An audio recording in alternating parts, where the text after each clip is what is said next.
¿Escuchan, jóvenes? ¿Me escuchan? Hola, hola. No los oigo por ahí.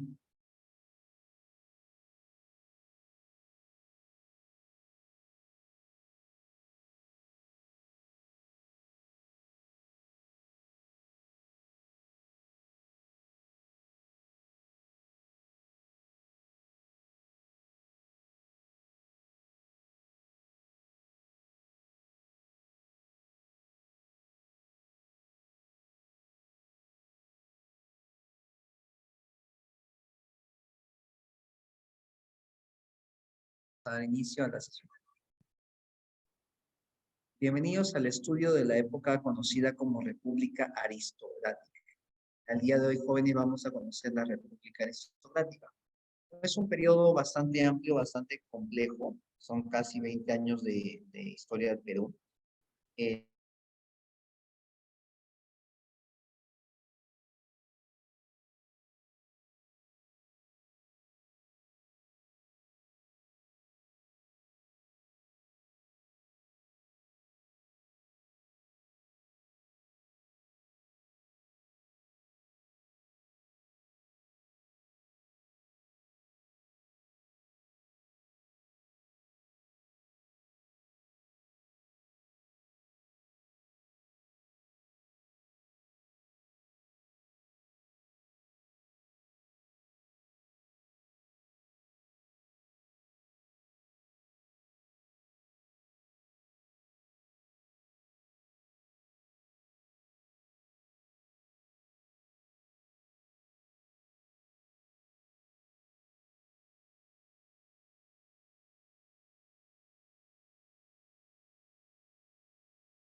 realiza la búsqueda, ¿ah? Cuando uno realiza la búsqueda de la palabra aristocracia, va a encontrar el siguiente significado. ¿Sí? Disculpe si nos puede habilitar nuevamente para compartir pantallita, por favor. Entonces, buscando en este caso, ¿qué significa aristocracia? Aristocracia es una palabra compuesta de dos vocablos. Aristo y gracia. Aristo, ¿ya? Se refiere a un grupo cerrado, un grupo de pequeñas personas, de pocas personas, que poseen títulos nobiliarios. Nobles, príncipes, ¿no es cierto? Duques, marqueses, condes, ¿no? Y cracia significa gobierno, poder. Entonces se puede decir que la aristocracia es un grupo de personas con mucho poder porque poseen títulos nobiliarios, porque poseen títulos. Yendo al punto que nos corresponde el día de hoy.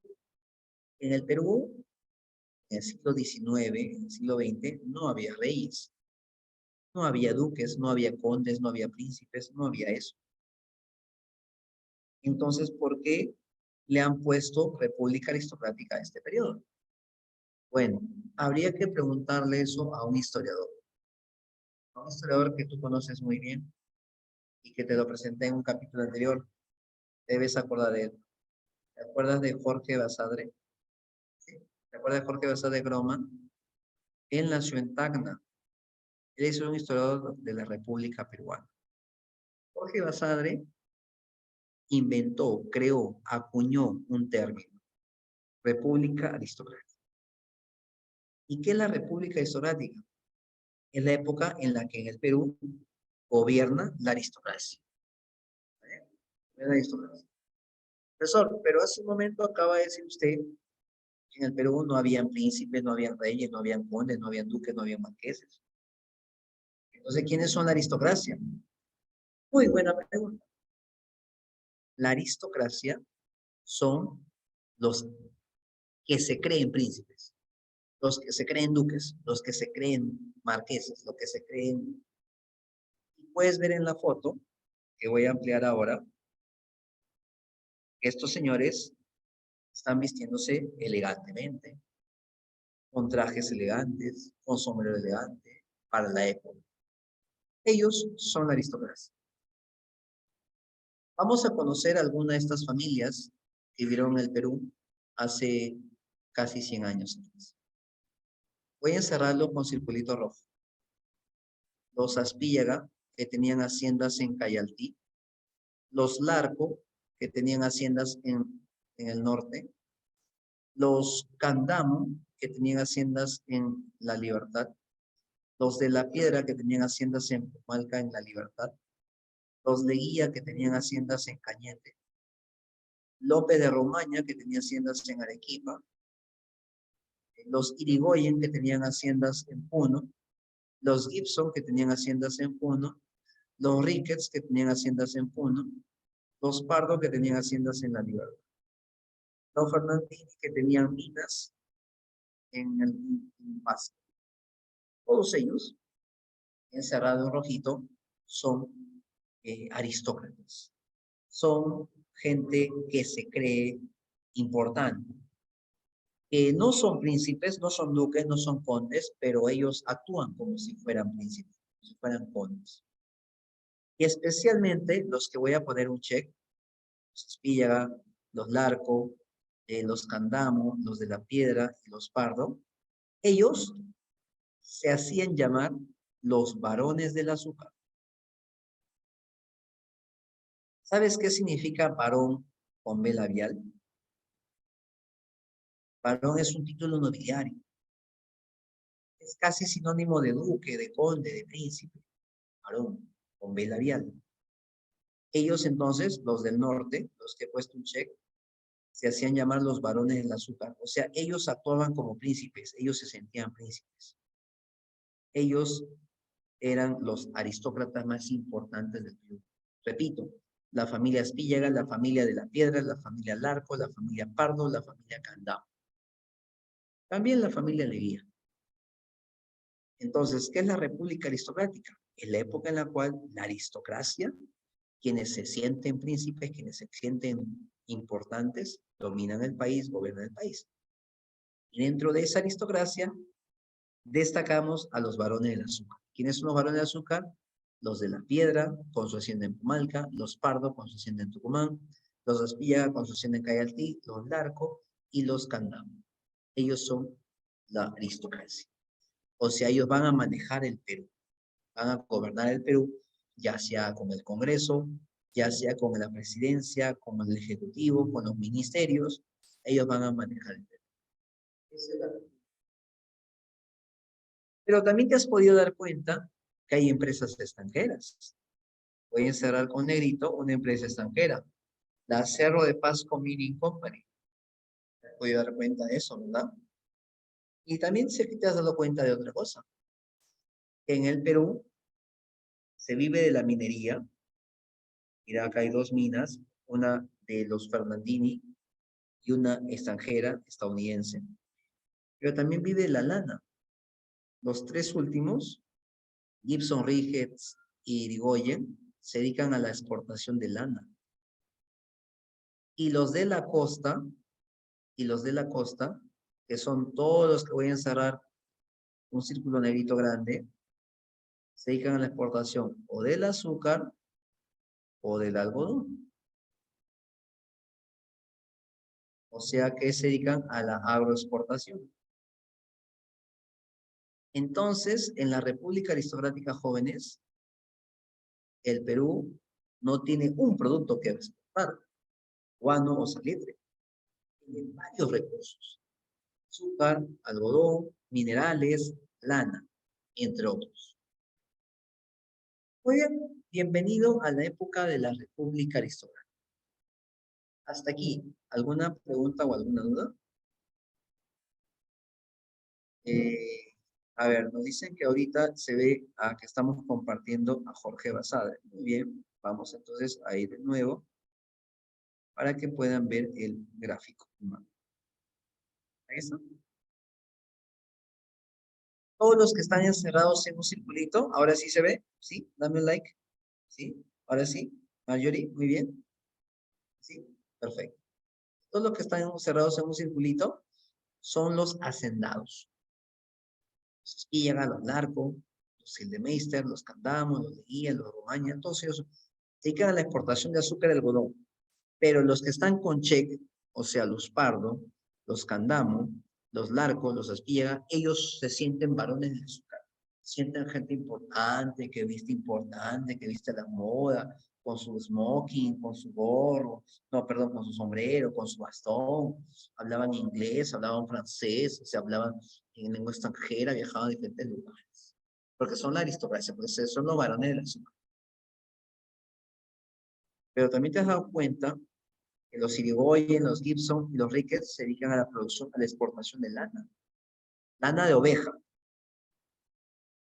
o lana de camélidos, pero lana, sobre todo de oveja.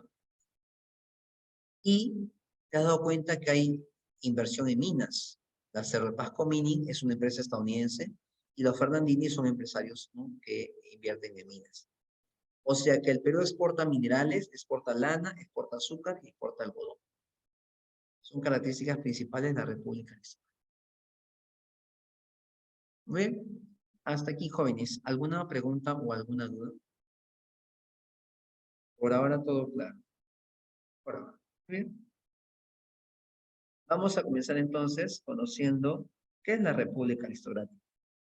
Y voy a invitar a Naomi a que pueda leernos el concepto que está en amarillito. Lo estoy señalando con una flechita. Adelante, Naomi. Sí, Cabrera, Enita, la aristocracia era la élite del país, correcto. Ellos eran los que manejaban el poder político, el legislativo, el ejecutivo, y hacían las leyes, sobre todo para sus intereses. Adelante, Naomi, con el concepto de república aristocrática. Llamado también segundo civilismo, este periodo comprende las primeras 2 décadas del siglo. Se caracterizará por el predominio del partido civil, que es controlado por la oligarquía agroexportadora, los barones del azúcar, y sus aliados de la sierra, los hacendados gamonales. Muy bien, gracias, Naomi. Vamos a explicar entonces el concepto, ¿no? Nos preguntan según esta familia es relacionada con una familia aristócrata. Ya todas las familias que hemos visto en el mapita anterior, en el dibujito anterior, ya todas estas familias que hemos visto, ¿ya? Son aristócratas. Todas son aristócratas. Especialmente las que hemos encerrado en un circulito rojo, negrito. O sea, se comportan como aristócratas, se comportan como si fueran reyes, príncipes, marqueses, duques. Es más, un grupo de ellos se denominó los varones del azúcar. ¿Quiénes? Los que están con un cheque. Aspíllaga, Larco, Candamo, De la Piedra, Pardo. Esas familias eran familias que se comportaban como varones del azúcar. ¿Qué es un varón? Un varón es como si fuera un príncipe, como si fuera un marqués. actúa, ¿no? Habla como si fuera alguien de la nobleza. Pero no son nobles, no son nobles. Ah, buena pregunta. Ellos no conocían a ningún rey, ¿ya? No eran ni primos lejanos de un príncipe, ¿ya? Ellos actuaban como si lo fuese. Ahora, ¿qué decían ellos? Ellos decían, no, lo que pasa es que yo soy descendiente del criollo tal, descendiente del español tal. O sea, ellos retrocedían hasta sus tatarabuelos y decían que sus tatarabuelos habían sido nobles en el virreinato, que su bisabuelo había sido noble en la época del virrey, que su tatarabuelo había sido un marqués, un duque, un funcionario importante de la nobleza peninsular. O sea, la nobleza que ellos dicen tener es porque hace 400 o 300 años su bisabuelo, su tatarabuelo, fue noble, fue un español noble. Por eso ellos se sienten nobles. Como que yo te diga, no, yo soy noble. ¿Por qué? Porque el tatarabuelo de mi tatarabuelo de mi tatarabuelo es tataranieto de un inca. Entonces, por eso ellos actúan como aristócratas. ¿Ya? Claro, es un poco forzado, pues, es un poco forzado, ¿no? Un poco forzado, ¿no? Entonces, pero bueno, ya. Ellos son la aristocracia del Perú. Bien, su compañera Naomi nos ha leído el concepto y dice que es también llamado segundo civilismo. Pero ¿por qué segundo civilismo? Porque ya hubo un primero. Profe, ¿cuándo? Que no me acuerdo. Antes que estuvimos en la guerra contra Chile, hablamos del primer civilismo, de Manuel Pardo y Lavalle. Acuérdate que el Partido Civil es el primer partido político que se crea en la República, el primerito. Y ahora el Partido Civil va a gobernar por segunda vez. Entonces viene a ser segundo civilismo, que gobierna por segunda vez. Ah, ya. Ahora, si comprende las primeras dos décadas del siglo XX, ¿qué significa? Fácil. Primera década del siglo XX, de 1900 a 1909. Segunda década, de 1910 a 1919. Ah, entonces la República Aristocrática comprende las dos primeras décadas del siglo XX. ¿Sí? Profe, pero aquí dice desde 1895. Tienes razón, pero eso es siglo XIX. Y eso es Nicolás de Piedra. ¿Sí? Entonces, comprende las dos primeras décadas del siglo XX más periodo de 1895 hasta 1900. Pregunta, ¿cuánto tiempo duró la República Aristocrática? Fácil, ¿cuánto saldría? ¿20 y cuántos años? ¿20? Un poquito más. ¿Cuántos años duró la República Aristocrática? ¿21? ¿20? ¿19? ¿Cuántos años duró? A ver. Muy bien, Fernández. 24. Muy bien. 24. 24 años. Muy bien. Ahora, dice el concepto que es controlado por la oligarquía agroexportadora, los varones del azúcar, y sus aliados de la sierra, los hacendados gamonales. Profe, ya me estoy confundiendo. Hasta hace un momento tenía bien clarito que la República Soviética era cuando la aristocracia tenía el dominio del país. Pero acá dice la oligarquía, profesor. Ya me confundí ya. No te preocupes. Ahora lo aclaramos. Ahorita volvemos a esta diapositiva. Vamos a aclararlo eso aquí. Este es el aspecto social de la República Aristocrática. ¿Sí? Si gustas, llámale clase alta, clase media y clase baja. ¿Ya? O los ricos, los medianamente con recursos y los que tienen carencia de recursos o casi pobres. O pobres. ¿Sí? Muy bien. ¿Qué es la República Eslovaquia? Mira, en dos palabras, ¿eh? Cuando gobiernan ellos. Eso es la República Eslovaquia. Cuando gobiernan ellos. ¿Y cómo se llaman ellos? Si no quiero hablar mucho, oligarquía. ¿Qué significa oligarquía? Oligo significa pocos. Y arquía significa gobierno o poder. Poder de pocos, gobierno de pocos. Algunos dicen que no eran más de 200 personas. Otros dicen que específicamente eran 40 familias. Bueno, 40 o 200, el número es bajo. ¿Ya? Entonces, ¿qué es la República Soviética? Es cuando la oligarquía maneja el país. Chicos, y para manejar el país, o sea, el Perú, necesito dos cosas. Necesito manejar la política y necesito manejar la economía. Y ellos, la oligarquía, manejan la política y manejan la economía. ¿Y cómo manejan la política, profesor? Buena pregunta. Con un partido político llamado el Partido Civil. ¿Cómo manejan la política? Cuando eligen a un presidente que es de ese partido. Cuando eligen a congresistas que son de ese partido y hacen leyes que les favorecen. Así manejan la política. Ya. Profe, ¿y cuándo manejan la economía? Buena pregunta. Acabamos de ver en el mapa anterior que la economía se diversificó. Se exporta y se recibe préstamos. ¿De quién se recibe préstamos? De Inglaterra. De Inglaterra. Perú depende de los préstamos de la ayuda económica de Inglaterra. De los ingleses.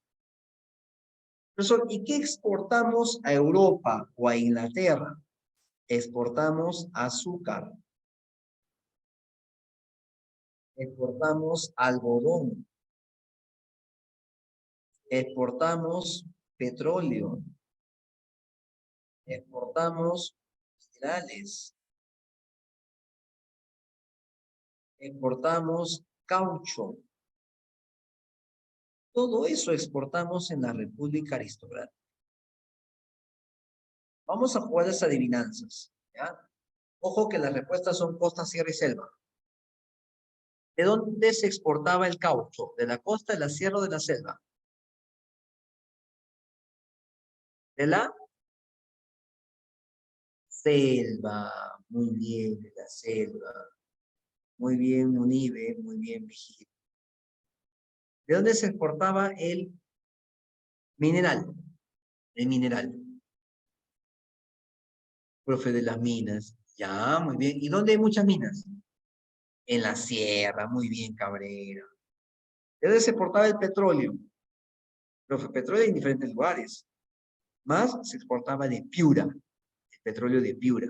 En la selva también hay, pero más de Piura, o sea, de la costa. Profe, ¿y el algodón y el azúcar? De la costa. Ya. Profesor, tengo una consulta. ¿Cuál es la familia más porosa de la aristocracia? Uy, buena pregunta, buena pregunta. ¿Ya? Vamos a buscarlo aquí. A ver. ¿Sabías tú? Claro, estas familias son porosísimas. Dicen que el más millonario era Candamo. Candamo era el que tenía más plata. Pero su compañera, Cabrera, nos ha preguntado cuál es la familia más porosa. Y más poroso no solamente significa tener plata, porque el poder también se maneja en la política. Mira, te voy a dar una pista. ¿Tú te acuerdas quién fundó el Partido Civil? Antes de la Guerra del Pacífico, ¿tú te acuerdas quién fundó el Partido Civil? ¿Te acuerdas el nombre?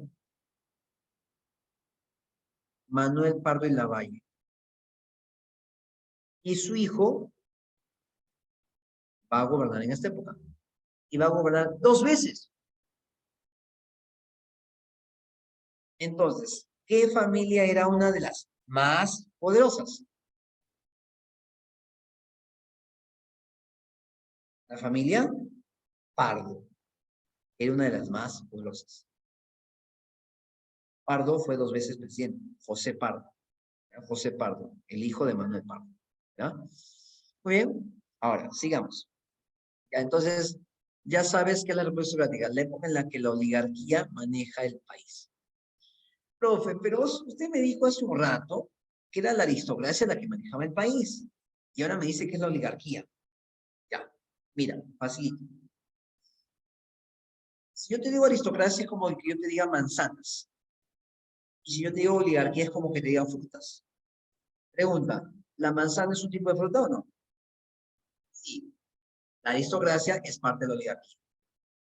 Ah, a ver, profe. Creo que ya estoy a punto de entender. Profe, aquí dice que la oligarquía son hacendados, exportadores, banqueros y gamonales. ¿Dónde dice aristocracia, profesor? Mira, magia. Mira, hagamos magia. Mira, mira. Magia. Mira, mira.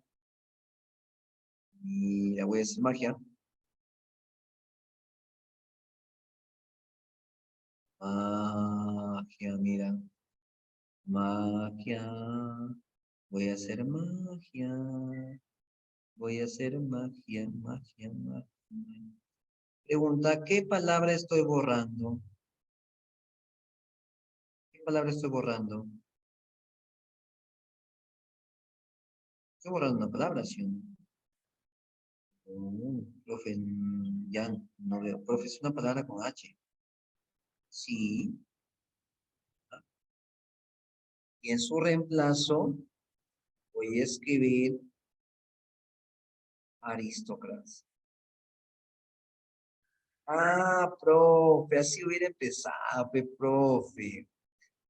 Chicos, pregunta, ¿quiénes son la aristocracia? Los hacendados.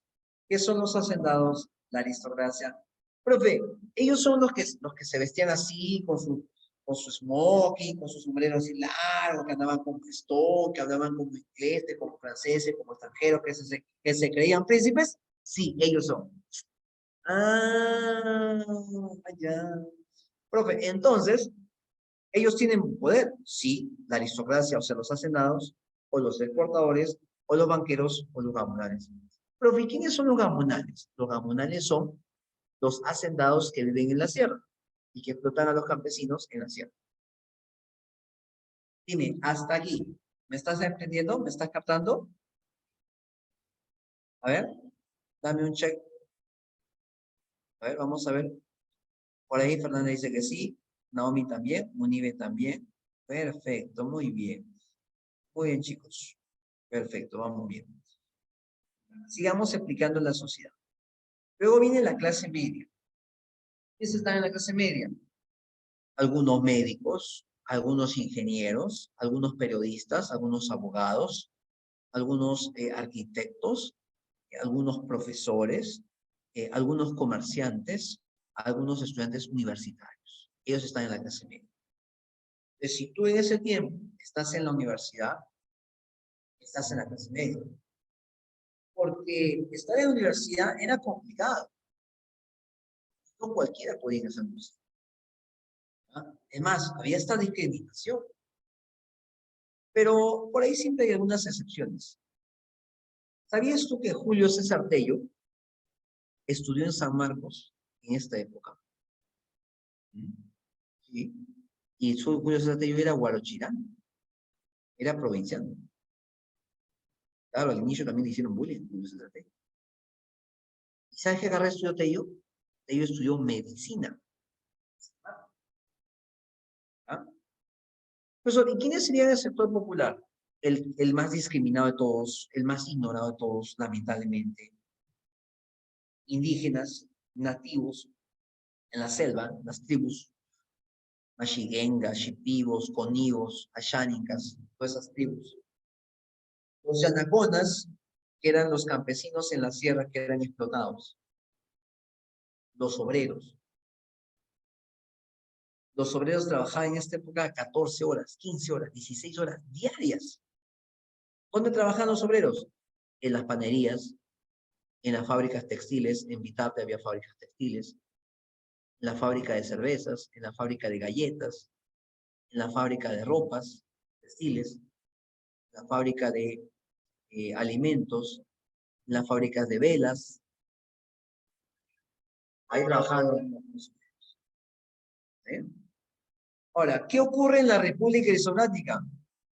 Todo este grupo que voy a encerrar con color anaranjado es marginado, ignorado, discriminado, desplazado, ¿no? Está en visto. Ninguno de ellos elige autoridades en elecciones presidenciales. Ninguno de ellos vota. Ninguno.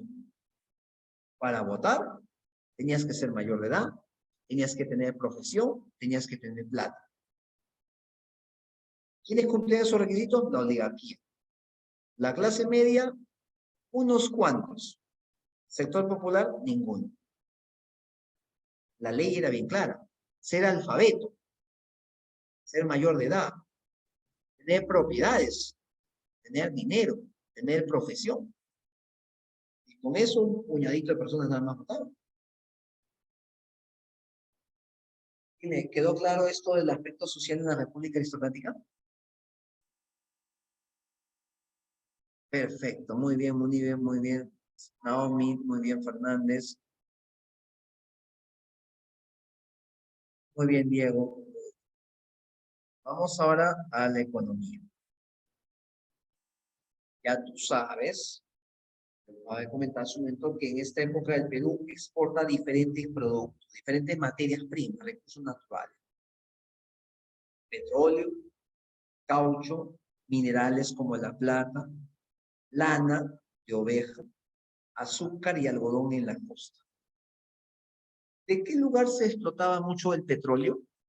Te mencioné un lugar del Perú donde se explotaba mucho petróleo. Muy bien, ahí estado atentos. Muy bien, ¿no? Muy bien, muy bien. En Munive, de Piura, ¿no? Especialmente de Piura. Lo que pasa es que en Piura hay un lugar llamado Brea y Pariñas. En Piura hay muchos tablazos, geográficamente, y bajo el suelo, bajo esos tablazos, hay bastante petróleo. De ahí se exportaba bastante petróleo. Profe, ahí hubo una empresa norteamericana, ¿no? La Cerro Pasco Mining Company, sí, pero había más empresas inglesas. Bastantes empresas inglesas. Estaba, por ejemplo, la London Pacific. Estaba la London Pacific. Estaba la British Sugar Company. Se dedicaba a exportar azúcar. British Sugar Company. Era inglesa. Estaba la Peruvian Corporation. La Peruvian Corporation manejaba los ferrocarriles. Había bastantes empresas inglesas. La British Sugar Company, la London Pacific y la Peruvian Corporation. Tres empresas inglesas que estaban así, pegadas como si fueran garrapatas, ¿no? Como si fueran pulgas, que estaban ahí aprovechando los recursos del Perú. Por eso se dice que el Perú era dependiente de las inversiones de las empresas inglesas, de los enclaves de las empresas británicas. Sigamos ahora analizando entonces. Ya hemos explicado un poco la política, ya hemos explicado un poco la sociedad, ya hemos explicado un poco la economía, vamos a explicar ahora la ideología. Buena pregunta, Naomi. ¿Esas empresas inglesas siguen en el Perú? Ninguna. De esas tres, ninguna. Profe, ¿y la empresa norteamericana que decía ahí? Ah, ya, la del mapa. Sí, profe, la del mapa. Ahí dice, profe, Cerro de Pasco Mining Company. Ah, ya. ¿Qué pasa con esa empresa? Ya no existe. Existía en ese tiempo. Ya no existe. Más bien, no sé si has escuchado el nombre de un presidente llamado Velasco Alvarado. Velasco Alvarado rechazó algunas empresas extranjeras, estadounidenses, hace 50 años atrás más o menos, ¿ya? Pero las que estamos mencionando ya no existen ninguna. Otras existen, pero esas no existen, ¿ya? Muy bien. Vamos a ver las características de la República Aristocrática. Como te decía, ya. Ahora, las empresas no son malas, porque imagínate, ¿no? Si no tuviésemos Telefónica o Movistar, no podríamos hacer llamadas o podríamos ver cable, internet. ¿Qué ocurre? Lo que pasa es que en su afán de invertir, estas empresas buscan aprovecharse de la situación. Ahorita vamos a explicar un ejemplo. Ahorita vamos a explicar un ejemplo y vas a ver cómo se aprovechan las empresas de esta situación. Ya hemos explicado un poquito la política. Hay mucho que el Partido Civil gobernó a cada rato. Cada rato había presidente del Partido Civil. Elecciones, Partido Civil, Partido Civil, Partido Civil. Por eso se llama segundo civil. A nivel sociedad, la sociedad es semifeudal. Hay mucha población indígena y clase popular que es postergado, que es ignorado, ¿cierto? A nivel económico, dependemos mucho del capitalismo inglés, de las empresas inglesas, de la inversión inglesa, del comercio con Inglaterra. Y se exporta mucho minerales, plata, cobre, zinc, estaño. En la costa, azúcar y algodón. Y en la sierra, lana o quénidos, lana de ovejas también, y caucho en la selva. Ahora, a nivel de ideología, va a llegar una ideología extranjera que es llamada el anarquismo. El anarquismo promovía huelgas, promovía marchas, promovía protestas. El anarquista piensa que le quieren hacer daño, piensa que le quieren cortar su libertad. El anarquista no tolera reglas, no tolera que le frenen su libertad. Entonces, esta ideología anarquista influyó mucho en los sindicatos, en los obreros. El obrero decía, el patrón me pone trabas para esto, me limita mi libertad, y encima no me da derechos, encima no me trata bien. Entonces el anarquismo empezó a influenciar mucho en los sindicatos y provocó que haya muchas huelgas, muchas movilizaciones, muchos paros, muchas protestas en las calles. ¿Ya? Entonces, esas son las características de la República AES. Bien, continuamos. Este grafiquito ya lo hemos analizado. A ver, recordando, ¿quiénes eran los varones del azúcar? La familia de la Piedra, la familia Pardo, la familia Espíllaga, la familia Larco y la familia Candamo. ¿Por qué varones del azúcar? Porque exportaban mucha caña de azúcar y en sus haciendas se producía azúcar y de la caña de azúcar se hacía papel y también se hacía ron o licores. Tenían plata como cancha. ¿Ya? En cambio, los Irigoyen, los Gibson y los Ricketts se dedicaban a la exportación de lana, de camelios, ¿no? O de ovejas también, ¿no? Lana, exportación de lana. Bien, ya hemos aplicado también la parte social y ahora vamos con las protestas. Huelga, huelga. Si no hay solución, la huelga continúa. Si no hay solución, la huelga continúa. Si no hay solución, la huelga continúa. Ya, primero vamos a diferenciar dos palabras. Paro y huelga. ¿Qué es el paro? El paro es yo no trabajo. Es el paro. Voy a mi trabajo, pero no trabajo. Voy a mi centro de labores, pero no trabajo. Voy a una fábrica, pero no trabajo. Eso es el paro. ¿Ah?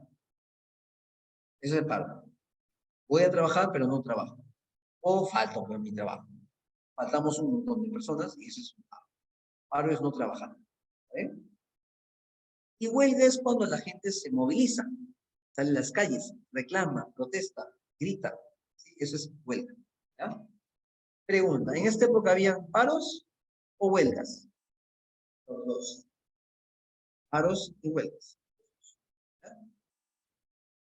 Ahora, decía que había una ideología extranjera llamada el anarquismo. Y ese anarquismo estaba influenciando mucho en el Perú. Y entonces, ¿qué hacía el anarquismo? El anarquismo influenciaba mucho en los sindicatos, influenciaba mucho en la mentalidad de las personas, de los obreros, de los dirigentes de los sindicatos. Por eso ellos salían constantemente a las calles, ¿ya? Porque querían libertad, querían derechos, querían ser mejor tratados. Y aquí tenemos una revista o un periódico que en esta época era muy anarquista. Ahí está en grande, ahí está el nombre. ¿Cómo se llama esa revista, ese periódico que era anarquista? Y que hablaba siempre de los obreros, de la huelga, de las marchas, de reclamar, de protestar, la protesta. ¿Ya? Pregunta de examen de admisión de San Marcos, ¿no? Medio de comunicación escrito, anarquista en la República Democrática, la protesta. Ahí está.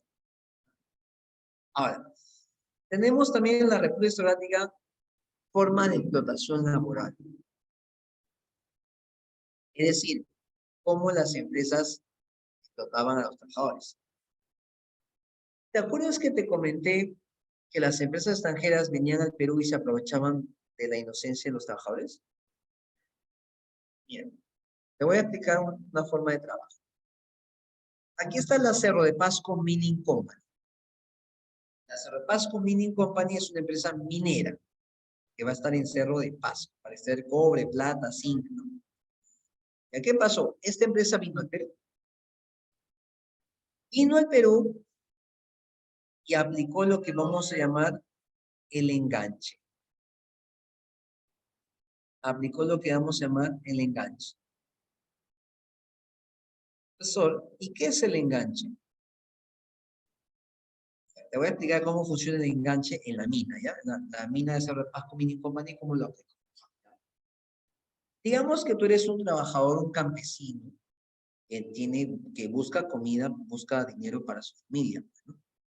Entonces, la Cerro de Pasco Mining Company, con el permiso del Estado peruano, va a venir al Perú y va a decir, empleo, ¿no? Trabajador de mina, se ofrece buena paga. Tú como campesino te acercas y preguntas, ¿no? Quiero trabajar en la mina. ¿Me van a pagar? Sí, señor, le vamos a pagar muy bien, muy bien. Es más, le vamos a pagar tan bien que le pagamos por adelantado. En el enganche, te pagan por adelantado. Es más, te dan una propinita para tu pasaje. Te da un dinerito para que le mandes a tu familia. Es más, te dice, señor, aquí en la mina tenemos habitaciones para que usted descanse. Y le podemos dar su comida. Y le pagamos su uniforme. Comida, pasaje, uniforme, habitación, todo eso. Pregunta, ¿tú crees que la empresa lo va a hacer gratis? ¿Tú estás pensando que lo va a hacer gratis? Lo va a anotar en una cuenta. Trabajas un mes y tú quieres que te paguen, ¿sí o no? Claro. Señor, ¿me puede pagar el mes que he trabajado? Un momentito. Yo le pagué por adelantado. Más bien acá tengo su cuenta. Me debe del cuarto, me debe de la comida, me debe del pasaje, me debe de lo que le mandé a su familia, me debe un montón. Siga trabajando nomás. ¿Qué ha pasado? El enganche es una forma de atrapar a un trabajador, de engancharlo, de endeudarlo, para que se quede a trabajar para siempre, para siempre, para siempre. Y funcionaba en las minas o en las haciendas. Si funciona en las minas, ¿quién se favorece? El empresario minero, peruano o extranjero. Si funciona en las haciendas, el aristócrata, el hacendado, el varón del azúcar. Dime, ¿te parece que el enganche está bien en forma de trabajo? ¿Te parece que está bien? ¿Te parece que es una buena regla? ¿Te parece que es un buen tipo de trabajo? No, sí. Pero los presidentes de esta época lo permitieron. Un tal López de Romaña lo permitió. Claro, porque no le interesa la vida de los trabajadores, de los campesinos, de los enganchados. Le interesa que los empresarios de las minas o de las haciendas se hagan ricos.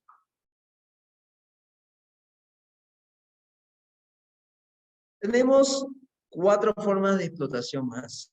Yanaconaje, pongaje, correría y habilitación. Voy a explicar la correría. En la selva había gente que perseguía a los nativos. O sea, normalmente tú persigues animales cuando quieres cazarlos para comerlos. Pero había gente que perseguía a los indígenas con soga, con flecha. Los atrapaban, les amarraban grilletes en el pie para que no se escapen, cadenas, los esclavizaban y les hacían sacar caucho de los árboles. Eso es correría. O sea que el indígena amazónico tiene que trabajar para otro porque al otro se le da la gana. Anota, ¿quiénes hicieron correrías en la selva? Anota, Julio César Arana y Fermín Fitzcarrald. Julio César Arana y Fermín Fitzcarrald. Si tú averiguas cómo hicieron las correrías, vas a pensar que es una película de terror. Peor que Halloween. Peor que Halloween. Halloween mueren 4 o 5 personas. Con las correrías, Fermín Fitzcarrald y Julio César Arana en la selva, sobre todo cerca del Putumayo, se murieron un montón de nativos. Azotados, ahorcados, con latigazos en el cuerpo, ¿no? Amordazados, ¿no? Sacrificados, colgados. Los trataron peor que animales. ¿Por qué? Porque al nativo le decían, hoy día me sacas 10 kilos de caucho el árbol. Y si llegaba a 9 kilos y medio, lo castigaban o lo mataban. Correrías. La habilitación es parecido. Es tipo un enganche. En la selva vas a encontrar avisos, ¿no? Se busca a personas que quieran trabajar sacando caucho de los árboles. Alguien se presenta, ¿no?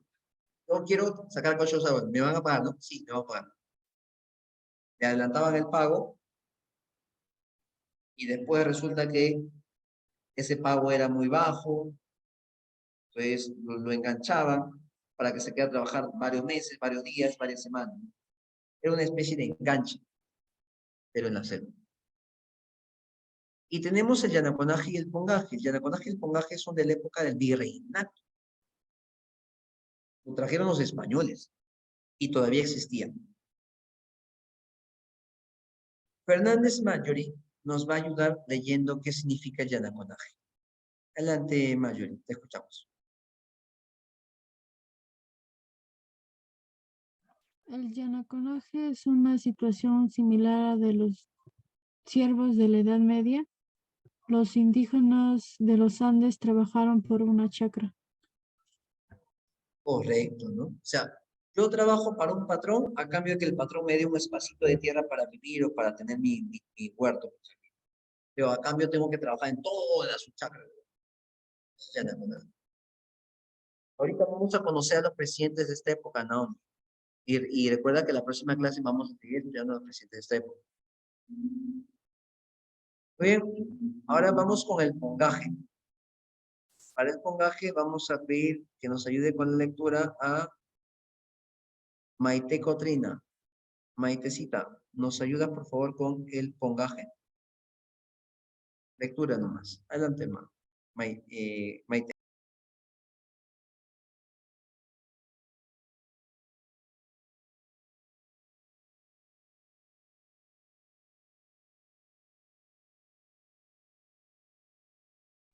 Aviso a la comunidad. Se ha extraviado una niña llamada Maite Cotrina Dantaluna de la sección de nivel 4. Sí, ya apareció, ya está, muy bien.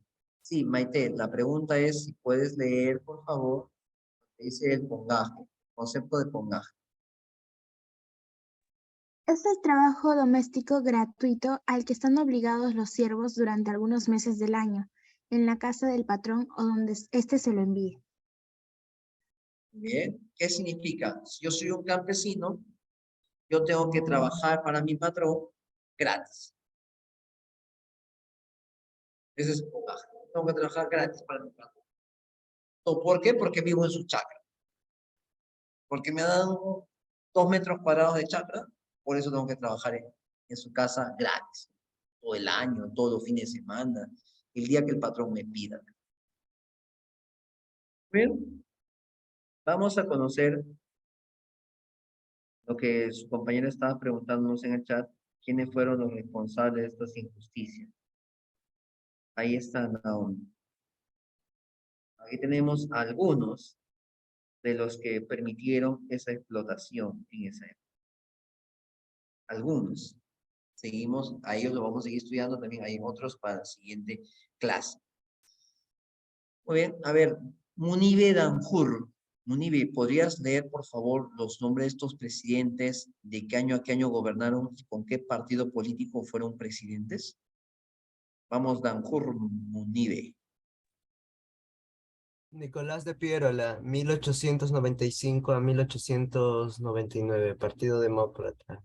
Eduardo López de Romaña, 1899 a 1903, Partido Civil. Manuel Candamo, 1903 a 1904, Partido Civil. José Pardo y Barreda, 1904 a 1908, Partido Civil.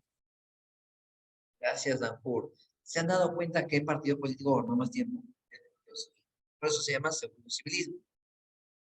¿Y se han dado también cuenta de algo? Dice República Historiática 1. Falta seguir estudiando República Historiática 2 la próxima clase. Es más, curiosamente todos tienen el mismo peinado, ¿no? El mismo bigotito, ¿no? Parece la moda de la época, ¿no? El mismo, la corbatita Michi, ¿no? Es que son de la aristocracia, son oligarcas, son gente acomodada, gente de la élite, gente de dinero, ¿no? Además fueron presidentes, ¿no?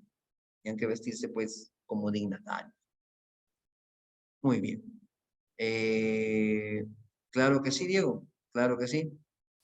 Vamos ahora, una vez que ya conociste a los primeros 4 gobernantes, no olvides que José Pardo Barrera es el hijo del fundador del Partido Civil, hijo de Manuel Pardo. Vamos ahora a conocer a los presidentes y sus obras más importantes. Y vamos a empezar con Dieguito. Diego nos va a ayudar con la lectura de Nicolás de Piérola. ¿Qué partido gobernó? ¿De qué año a qué año? ¿Y cuáles fueron los hechos más importantes de su gobierno? Algunos de los hechos más importantes de su gobierno. Adelante, Diego. Partido Demócrata. Gobierno de 1895 a 1899. Sus hechos importantes fueron sentó las bases de la República aristocrática, ayudando a la oligarquía, y recibió la misión militar Clement, que le asesoró y trajo como consecuencia la creación de la Escuela Militar de Chorrillos. Bien, gracias, Dieguito. Esta misión militar, Clement, vino desde Francia. Que Roche llegó y dijo, usted no tiene escuela militar, ¿no? Fíjate, ¿cómo hemos tenido una guerra contra Chile sin tener militares de formación? Bueno, 2. Dice que Piérola sentó la base de la República Socrática ayudando a la oligarquía. ¿Cómo ayudó a la oligarquía? ¿Te acuerdas cuando estudiamos la guerra contra Chile hace más o menos 3 clases? Y dijimos que hubo un ejército chileno que quemó haciendas, que destruyó haciendas. Pero hoy día hemos hablado de hacendados.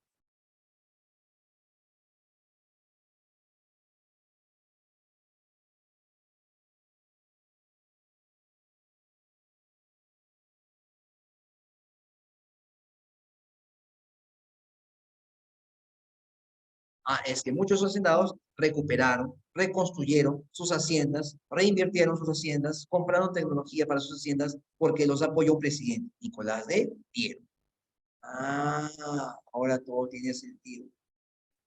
Profe, o sea que Piero le ayuda a los hacendados que han perdido sus tierras, que sus haciendas han sido quemadas. Y ayudó a los campesinos, profe. Y ayudó a los que perdieron sus familiares en la guerra. Y ayudó a los soldados de los campesinos. O ayudó a las familias campesinas. ¿Por qué ayuda solamente a los ricos, a los hacendados de la costa norte? ¿Y por qué no ayudó a los campesinos que tenían pocas tierras o que no tenían tierras? ¿No se supone que es el presidente de todo el Perú? ¿O es de un grupito de peruanos nada más? ¿Por qué?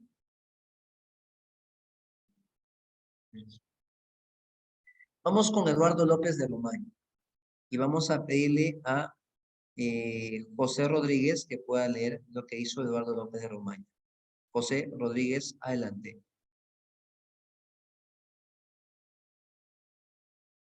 José Rodríguez, te escuchamos. Presente. Tuvo problemas en el Congreso con el Partido Demócrata, dictó los códigos de minería, comercio y aguas, afrontó la chilenización, trato hostil de chilenos a tagneños. Gracias, José. ¿Qué significa que tuvo problemas con el Congreso, con el Partido Demócrata? El Partido Demócrata era un partido que supuestamente era aliado del Partido Civil, pero luego se empezó a pelear. ¿Ya? ¿Qué hizo López de Romaña? Votó a los congresistas del Partido Demócrata. Lo votó, cerró el Congreso parcialmente. Ahora, el código de minería, ¿a quién va a favorecer? A los inversionistas mineros. El código de comercio, ¿a quién va a favorecer? A los exportadores. Van a pagar menos aranceles. El código de aguas, a los hacendados, a la aristocracia terrateniente. Código de minería, a los mineros. Código de comercio, a los exportadores. Código de agua, a la aristocracia. Conclusión, este presidente hace leyes para la oligarquía. Profe, ¿qué significa afrontó la chilenización? Si tú vivías en Tacna o en Arica, los chilenos te hacían bullying. No te dejaban comer comida peruana, te dejaban cantar el himno nacional, no te dejaban tener libros de historia, te hacían bullying. Peor que bullying. Y justo en esa época había un niñito, pues. Un niñito había estado viviendo en Tacna, sufrió la chilenización, sufrió ese acoso, ese hostigamiento. Jorge Basado, que años después se convertirá en historiador. Alison Medina, vamos con Manuel Candaba. Alison, te escuchamos.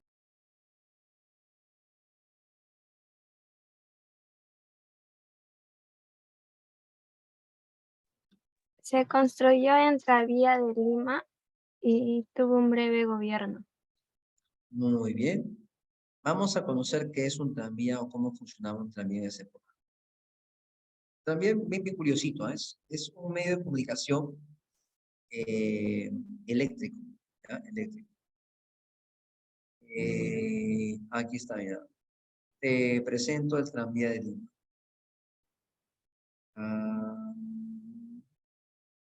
Vamos a tomar. Voy a compartirte el link. Ya, ahí está, te comparto el link primero en el chat. Ya te comparto el link primero. Ahí está, para que puedas buscar la imagen. Y ahora sí, te comparto. El Día del Comercio, que en esa época también circulaba.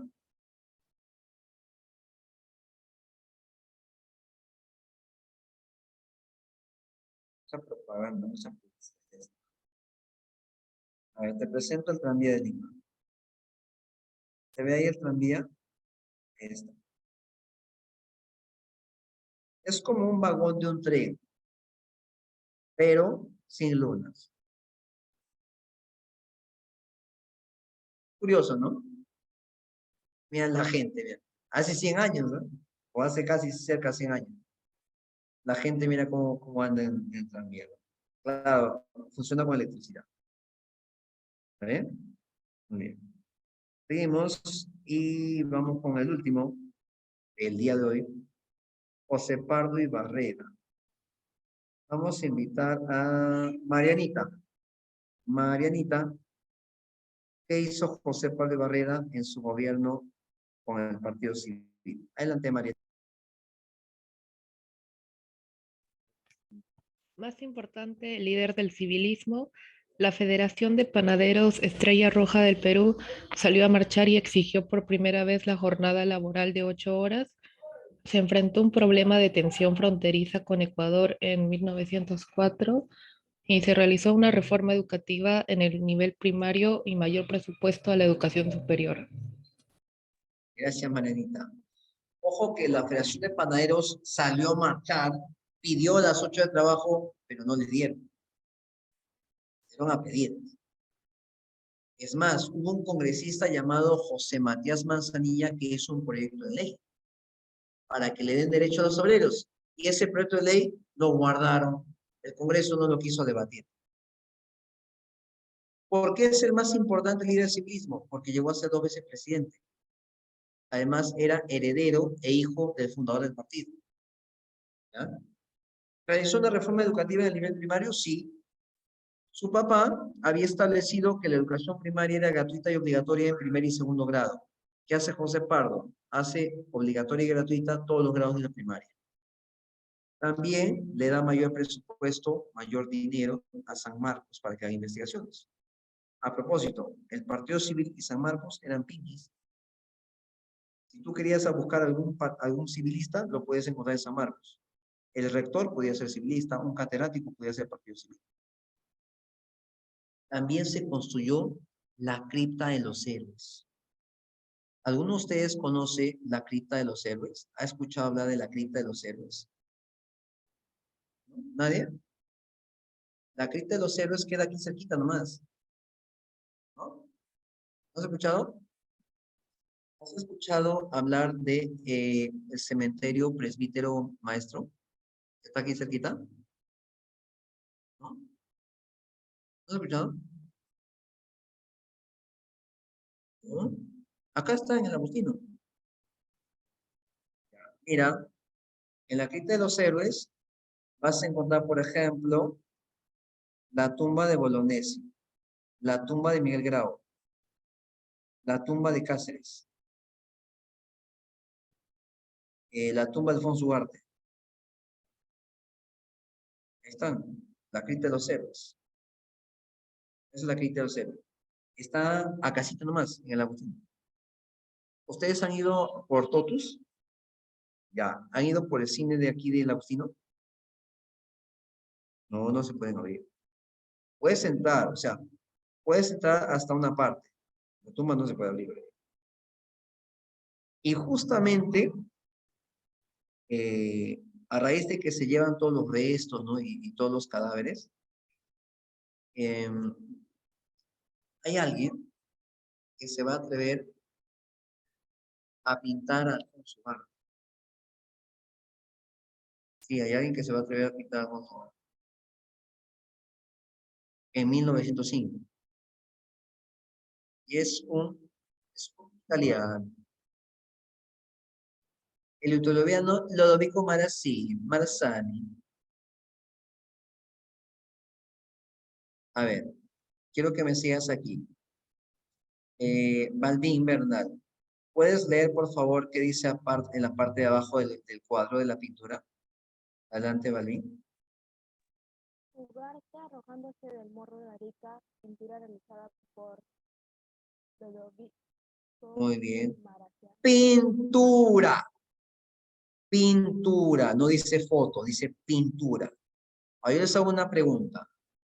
Lodovico Marazzani, italiano, ¿estuvo peleando en la guerra del Pacífico? ¿Estuvo en la batalla de Arica o no? Obvio que no. Muy bien, Naomi, muy bien. Es una pintura. Hecha en 1905, veintitantos años después de la guerra del Pacífico. Y si Lodovico Marazzani no estuvo en el Morro de Arica, no sabe qué le pasó a su padre, mucho menos a su caballo. Si es un pintor y hace una pintura 20 años después de un acontecimiento, ¿está mirando algo o lo está imaginando? Lo está imaginando. Y dime, en la pintura, muy bien, Naomi, en la pintura, ¿tú ves algún valor, ves algún mensaje en la pintura?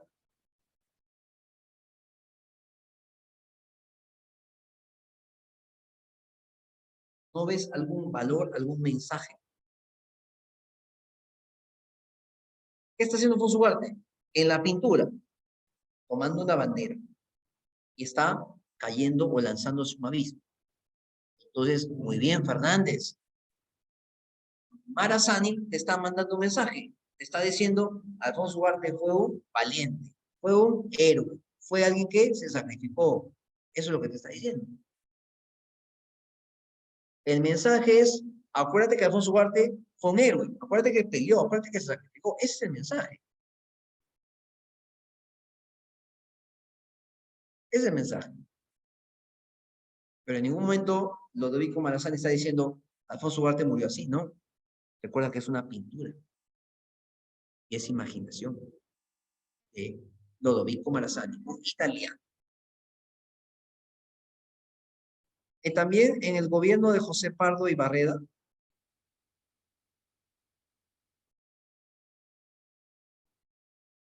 hubo el tema de tensión fronteriza con Ecuador. Los ecuatorianos quisieron invadir una parte del territorio peruano, felizmente se les expulsó tempranamente. Muy bien. Jóvenes, ese ha sido el tema del día de hoy. A continuación, todavía no vemos el temático, todavía no. A continuación, no te olvides la cripta de los héroes. Te voy a dejar un link bien bonito. ¿Ya? Bien bonito. Y vamos a ver una partecita de un video. ¿Ya?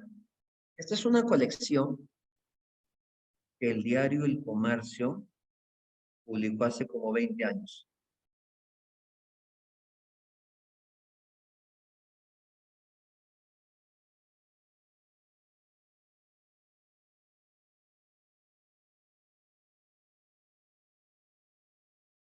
El diario El Comercio publicó hace como 20 años atrás una colección de videos de la historia del Perú del siglo XX.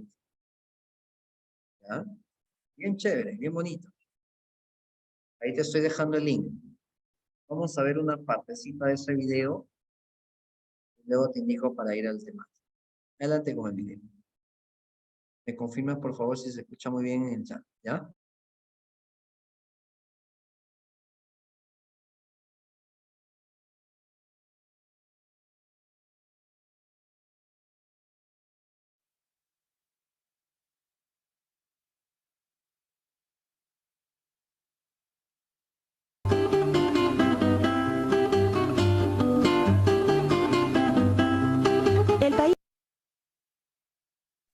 ¿Se escucha muy bien? Sí, gracias Naomi, gracias Fernández, gracias Dieguito. Muy bien, vamos entonces con el video.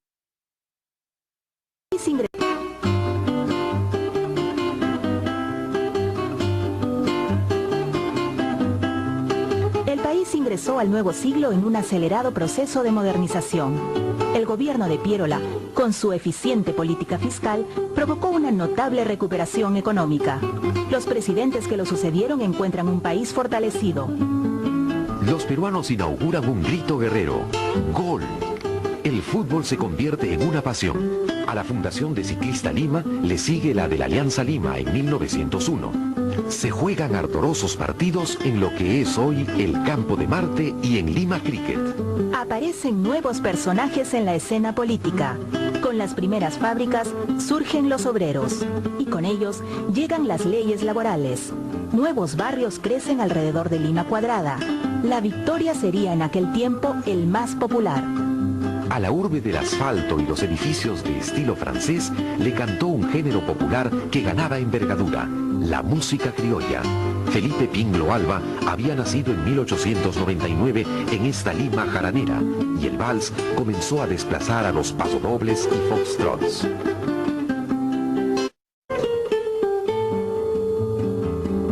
También Lima dejaba atrás su aspecto aldeano. En el Perú se consolidaba la llamada República Aristocrática. El Partido Civil domina la escena política y a este periodo se le considera como del segundo civilismo. La oligarquía se robustece y ejerce el poder a través del Partido Civil. Banqueros, comerciantes y terratenientes costeños dedicados a la exportación fueron conocidos como los varones del azúcar. Los ingresos se multiplican por la entrada de inversiones inglesas en nuestra economía. Desde 1900 crece en gran escala el cultivo de la caña de azúcar en la costa norte. Tres grandes familias, los Gildemeister, los Larco y los Aspíllaga, controlan el mercado azucarero, obteniendo inimaginables fortunas. Tal prosperidad les permitió asociarse con firmas extranjeras. Con el tiempo, los intereses de estas familias se extenderían hacia otras actividades como la minería y la banca. Aparece un nuevo tipo de semilla de algodón gracias a Fermín Tanguis.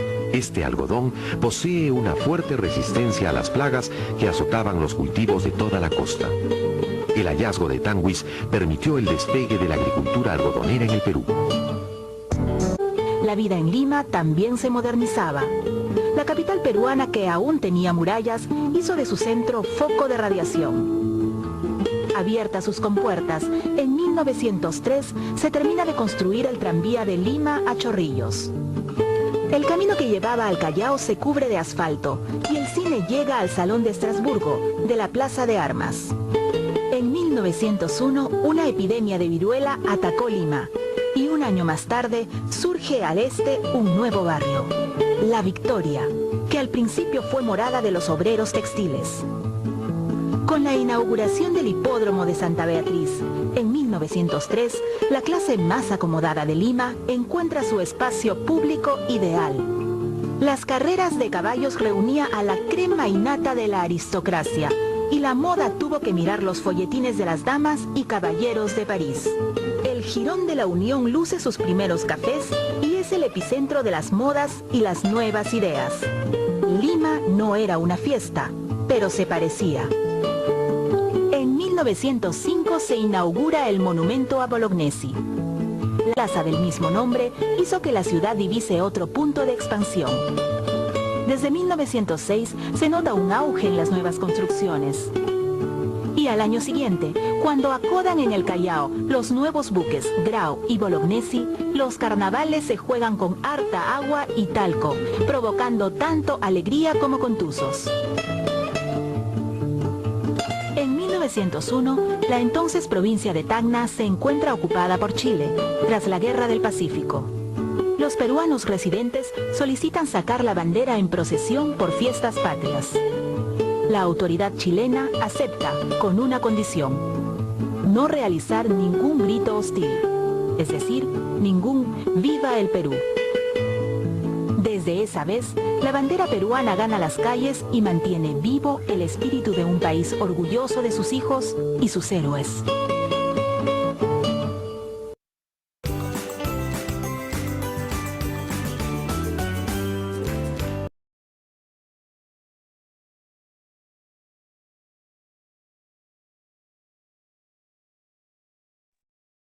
Viva el Perú. Ya está. Oye, claro, el videito lo puedes compartir en casa, de repente con tu abuelito, con tu abuelita. Se van a acordar muchas anécdotas o muchos paisajes de ese entonces. ¿Bien? Ahora sí, jóvenes, vamos a dar inicio a nuestro temático del día de hoy. Recuerda confirmarme en el chat si es que puedes ya, en este caso, ingresar para poder dar el temático correspondiente. ¿Ya?